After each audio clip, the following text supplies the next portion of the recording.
તો ખેડા જિલ્લામાં હાલ તો આ ખનીજ માફિયાઓ બેફામ બન્યા છે, કારણ કે ખેડાના અકલાયા ગામમાં પસાર થતી આ મહીસાગર નદીમાં તો ખનન માફિયાઓએ ગેરકાયદે રોડ બનાવી નાખ્યો છે। પાણીના વહેણ અટકે નહીં એ માટે મોટી પાઇપો લગાવી અને રીતસરના એક બેઠા પુલનું નિર્માણ કરી દીધું। સૌથી આશ્ચર્યની વાત એ છે કે ખનીજ માફિયાઓની આ જ્યારે કાર્યવાહીથી ખાણ ખનીજ વિભાગ કે સરકાર અજાણ જ છે। લોકમાતા મહીસાગર નદીમાં ખનીજ માફિયાઓ પાણીના વહેણ બદલી ગેરકાયદેસર રસ્તો બનાવી નાખ્યો। રોડ ખેડાથી વડોદરા અને પંચમહાલ જિલ્લાને જોડે છે અને છેલ્લા 2 વર્ષોથી રાણિયા, અકલાચા, સેવાલિયા, પંચમહાલ, વડોદરા, ગળતેશ્વર, ડેસર સહિતના રસ્તાઓને જોડતો આ રોડ બનાવી દેવામાં આવ્યો છે। અને એટલું જ નહીં, ભૂમાફિયાઓએ તો નદીના કિનારે પણ હજુ એક નવો રોડ બનાવવાની તૈયારી પણ શરૂ કરી છે। જો કે આ ચોમાસા દરમિયાન મહીસાગર નદી બે કાંઠે વહેતી હોય ત્યારે ગેરકાયદે રેતી ચોરીનો આ ધંધો ચાલતો રહે એ માટે આ ગેરકાયદેસર રોડ અને બેઠા પુલનું નિર્માણ કરી દેવામાં આવ્યું છે। ખેડા જિલ્લાનું અકલાચા ગામ એ ગામ એવી જગ્યાએ આવ્યું છે કે જ્યાંથી વડોદરા તરફ પણ જવાય છે અને ત્યાંથી પંચમહાલ તરફ પણ જવાય છે।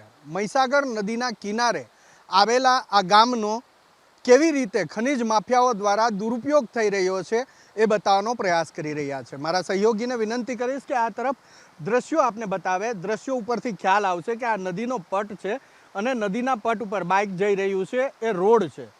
અમે રોડથી થોડા નીચે ઊભા છીએ કે જ્યાં ખનીજ માફિયાઓ દ્વારા રોડ બનાવવામાં આવ્યો અને રોડની નીચે પાણીના નિકાલ માટે ભૂંગળા પણ મૂકવામાં આવ્યા, જેથી કરી અને જે થોડું ઘણું પાણી છે એ લોકોના વાહનો જ્યારે અહીંથી નીકળે ત્યારે એમાં અવરોધ ઊભો ન કરે।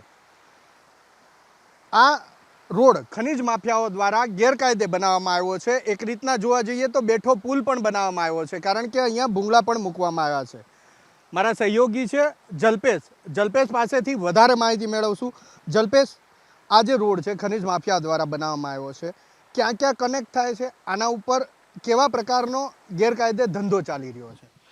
હિરન, કનેક્ટની વાત કરીએ તો આ જે રોડની શરૂઆત જે ખેડા જિલ્લાનું જે છેવાડાના ગામ છે એ છેવાડાના ગામથી જ આ શરૂ થાય છે। એટલે કહી શકાય કે જે રીતના રાણિયા ગામ છે, રાણિયાથી લઈ અને પંચમહાલ અને વડોદરા એટલે કે ડેસર ગામ છે અને ત્યાંથી સીધું વાલાવાવ એટલે કે પંચમહાલ તરફ જઈ રહ્યો છે।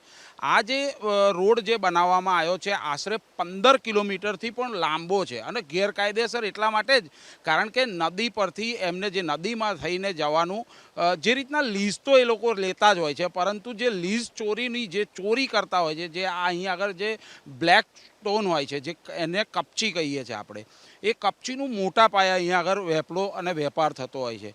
એ થોડી ઘણી લીઝ લેતા હોય છે અને બહુ મોટા પ્રમાણમાં એનો દુરુપયોગ કરતા હોય છે। એટલે જે રોડ રસ્તા ક્યાંક ને ક્યાંક પોલીસ કે કોઈ પણ અધિકારી રોકે એટલા માટે એમને ચોરી છુપવા એક રસ્તો બનાવ્યો છે કે જેને લઈ આ 15 કિલોમીટર લાંબો જે રોડ છે તે ક્યાંક ને ક્યાંક જો હાઈવે ઉપરથી જવા જાય તો ઓછામાં ઓછું 30 થી 35 કિલોમીટર એમને જવાનું થાય, પરંતુ આ એમના જ ખર્ચે એમની જ રીતના માટીથી અને જે રીતના મોટા પથ્થરોને કપચીથી આ રોડ ગેરકાયદેસર બનાવ્યો છે। અહીંયા આગળથી જ ઉપયોગ થાય છે, ઓવરલોડ વાહનો અહીંયા આગળથી જતા હોય છે અને બેફામ રીતે મહત્ત્વની આમાં વાત ભૂમિકા જે છે એ ખાણ ખનીજ વિભાગની। ખાણ ખનીજ વિભાગ ક્યાંક ને ક્યાંક ચોક્કસ અહીંયા આગળ જે કામગીરી છે તેની પર સવાલો ઊભા થયા છે, કારણ કે આટલો મોટો રોડ છે, આટલો લાંબો રોડ છે, શું ખાણ ખનીજના ધ્યાને નહીં આવ્યો હોય? પરંતુ ખાણ ખનીજના જે અધિકારીઓ છે એ જ આની જોડે મિલીભગત હોય તેવું ચોક્કસ કહી જ શકાય, કારણ કે આટલી મોટી જ્યારે ચોરી થતી હોય, આ રીતના ગેરકાયદેસર રસ્તો બનાવતા હોય તો સ્થાનિક તંત્ર એને પણ જાણ નથી। આ એક મોટો